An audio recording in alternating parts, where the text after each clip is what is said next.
दोस्तों, अक्सर गोरे लोगों को ब्लैक लोगों से ऊपर माना जाता है। पिछले हजारों सालों से दुनिया भर में रंग के आधार पर भेदभाव चलता आया है। अमेरिकन और यूरोपियन खुद को अफ्रीकन और एशियन से ऊपर और समझदार मानते हैं। हालांकि आज के लोग भेदभाव को गलत बताने लगे हैं और आमतौर पर यह कह देते हैं कि स्किन का कलर नहीं बल्कि इंसान का स्वभाव देखना चाहिए। लेकिन कहीं ना कहीं लोग अब भी गोरे रंग से ज्यादा प्रभावित हैं।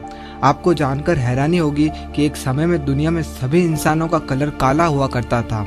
मानव सभ्यता की शुरुआत काले रंग से ही हुई थी, पर आज दुनिया के अलग अलग रीजन्स में अलग अलग रंग के लोग देखने को मिलते हैं। इंडिया में भी अगर आप देखेंगे तो नॉर्थ इंडिया और साउथ इंडिया के लोगों की स्किन के कलर में काफी डिफरेंस देखने को मिलता है। लेकिन आखिर हम इंसानों की स्किन में कलर चेंजेस क्यों और कैसे आया?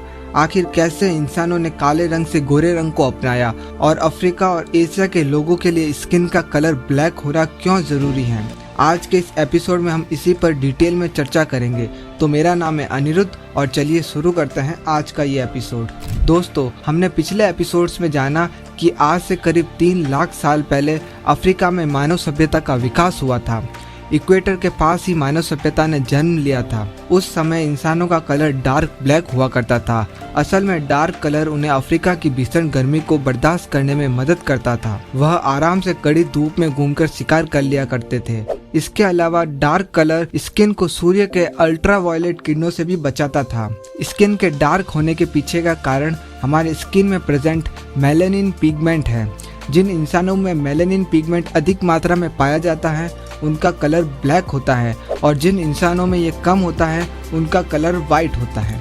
यदि इंसानों में मेलानिन पिगमेंट ना हो और वह ऐसे रीजन में रहें जहाँ दिन भर सूर्य की तेज किरणें पड़ती हैं तो उनकी बॉडी में मौजूद फोलेट डैमेज हो सकता है। फोलेट के कारण ही हमारे बॉडी में सेल डिवीजन यानी कोशिका विभाजन होता है। अगर फोलेट डैमेज हो जाए तो सेल डिवीजन प्रॉपर तरीके से नहीं हो पाएंगे और बॉडी की ग्रोथ पर नेगेटिव इफेक्ट होगा। इसलिए फोलेट को प्रोटेक्ट करने के लिए मेलानिन का होना बहुत ही जरूरी है। इससे आपको आइडिया लग गया होगा कि स्किन का डार्क होना तेज धूप वाले इलाके में रहने वाले लोगों के लिए कितना जरूरी है। अब असल सवाल आता है कि आखिर स्किन के कलर में इतने वेरिएशंस कैसे आए?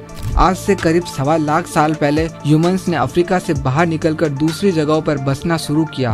उन्होंने सबसे पहले नॉर्थ वेस्ट अरेबियन पेनिनसुला का रुख किया और फिर उन लोगों ने मिडिल ईस्ट की ओर माइग्रेट किया। यह माइग्रेशन कितने बड़े स्केल पर हुआ इस बारे में कुछ भी क्लियरिटी के साथ नहीं कहा जा सकता, लेकिन अगले 30 से 40 हजार सालों तक माइग्रेशन कंटिन्यू रहा। अफ्रीका के मूल लोगों में KIT लिगेंड जीन पाया जाता है।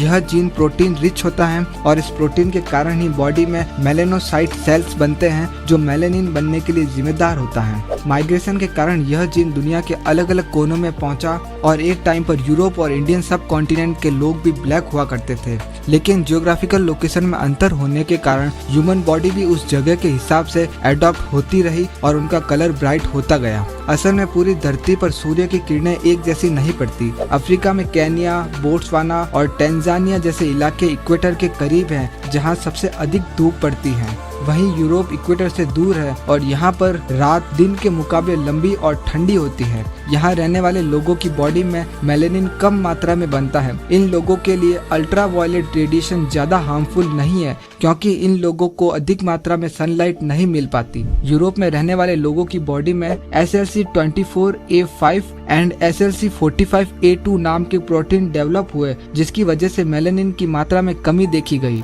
इस तरह ह्यूमंस के माइग्रेशन के साथ साथ जीन्स में म्यूटेशन आती रही। करीब 15,000 साल पहले इंसानों ने अमेरिका की ओर रुख किया। अफ्रीका और अमेरिका के तापमान में भी काफी अंतर देखने को मिलता है। यूरोपीय लोगों की तरह ही अमेरिकन्स को भी ज्यादा मेलानिन की जरूरत नहीं पड़ती, इसीलिए उनकी स्किन का कलर भी समय के साथ ब्राइट होता गया। अफ्रीका और एशिया में लोग शुरुआत में खेतीबाड़ी और पशुपालन करते थे। ये लोग दिन भर धूप में पसीना बहाते थे, इसी कारण इनकी स्किन और भी ज्यादा डार्क हो जाती है। वहीं दूसरी ओर यूरोपियन और अमेरिकन गोरे होने के कारण खुद को सुपीरियर समझने लगे और जब इन लोगों ने दुनिया भर पर रूल करना शुरू किया तो लोगों को लगने लगा कि गोरे लोग वाकई में ज्यादा पावरफुल और स्ट्रांग होते होंगे। धीरे धीरे इन लोगों ने रंग भेद की शुरुआत की। दुनिया भर में ब्लैक लोगों का शोषण किया जाने लगा और गुलाम बनाकर रखा जाने लगा। इतिहास गवाह है कि पिछले सैकड़ों वर्षों में एशिया और अफ्रीका के लाखों लोगों को गोरे लोग जबरन गुलाम बनाकर अपने साथ ले गए और उनके साथ खूब अत्याचार किया।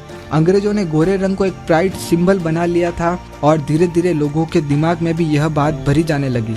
भारत में मुगलों, अंग्रेजों और जितने भी विदेशियों ने रूल किया उनका कलर गोरा ही रहा है। इसी कारण भारतीय लोगों की मानसिकता में भी उसी तरह का बदलाव देखने को मिला। लंबे समय तक साइंटिस्ट इस बात से अनजान थे कि आखिर इंसानों की स्किन में इतना फर्क क्यों है, लेकिन वो इतना तो जानते थे कि इसके पीछे जियोग्राफिकल फैक्टर है, लेकिन साइंटिफिक रीजन से वह अनजान थे। साल 1978 में अमेरिका ने एक सैटेलाइट लॉन्च किया जिसमें टोटल ओजोन मैपिंग स्पेक्ट्रोमीटर लगा हुआ था। इस सैटेलाइट के जरिए साइंटिस्ट को यह पता चला कि सूर्य से लाइट और हीट के साथ ही कई तरह की अल्ट्रावायलेट रेडिएशन भी निकलती है जो ह्यूमंस के लिए हार्मफुल है। अल्ट्रावायलेट रेडिएशन से अधिक संपर्क में आने से स्किन कैंसर जैसी बड़ी बीमारियां भी हो सकती हैं।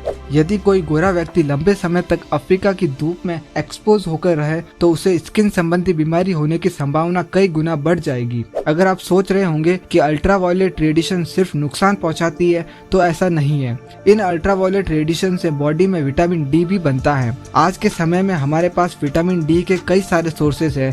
कई फूड प्रोडक्ट्स में विटामिन डी की कमी को पूरा किया जाता है, लेकिन पुराने समय में विटामिन डी का एकमात्र सोर्स धूप ही हुआ करती थी। और अगर बॉडी में विटामिन डी की कमी हो जाए तो रिकेट्स जैसी गंभीर बीमारी भी हो सकती है। इसके बारे में आप सभी ने स्कूल में शायद पढ़ा होगा। शरीर में मौजूद मेलेनिन पूरी तरह से सनलाइट को एब्जॉर्ब नहीं करता, बल्कि कुछ सनलाइट को बॉडी के अंदर जाने देता है, जिससे विटामिन डी की कमी पूरी होती रहती है। यदि ठंडे इलाके में रहने वाले लोगों में अधिक मेलेनिन होगा तो उनकी बॉडी को सही मात्रा में विटामिन डी नहीं मिल पाएगा। जियोग्राफिकल लोकेशन, जीन ट्रांसफर और म्यूटेशन के कारण ही दुनिया के अलग अलग देशों में लोगों की स्किन में इतना ज्यादा फर्क देखने को मिलता है। और यह फर्क सिर्फ इंसानों में नहीं बल्कि जानवरों, पक्षियों, मछलियों और अन्य सभी जीव जंतुओं में देखने को मिलता है। यहाँ तक कि पेड़ पौधों में भी फर्क देखने को मिलता है। दोस्तों, अफ्रीका में रंग भेद को समाप्त करने के लिए नेल्सन मंडेला और महात्मा गांधी ने बड़े पैमाने पर आंदोलन चलाए।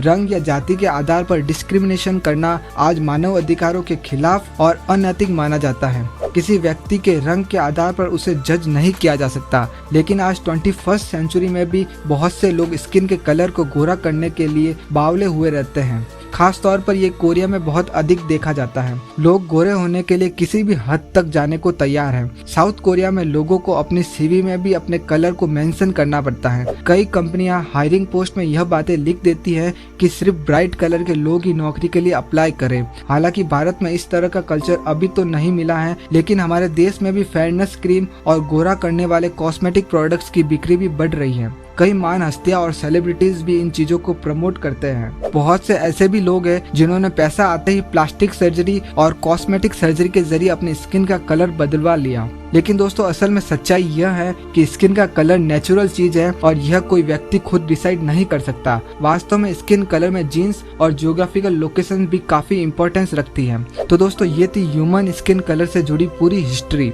इसके अलावा अक्सर लोगों के मन में एक सवाल आता है कि अगर हम इंसान बंदर से विकसित हुए हैं तो आज भी बंदर का अस्तित्व क्यों है, या फिर आज के बंदर कब इंसानों में बदलेंगे। अगर आप भी यह जानना चाहते हैं तो इस चैनल को सब्सक्राइब करके आपके सामने आई इस वीडियो पर क्लिक कर दीजिए। अगर ये वीडियो आपको पसंद आई तो इसे एक लाइक जरूर करें। मिलते हैं नेक्स्ट एपिसोड में, तब तक के लिए नमस्कार।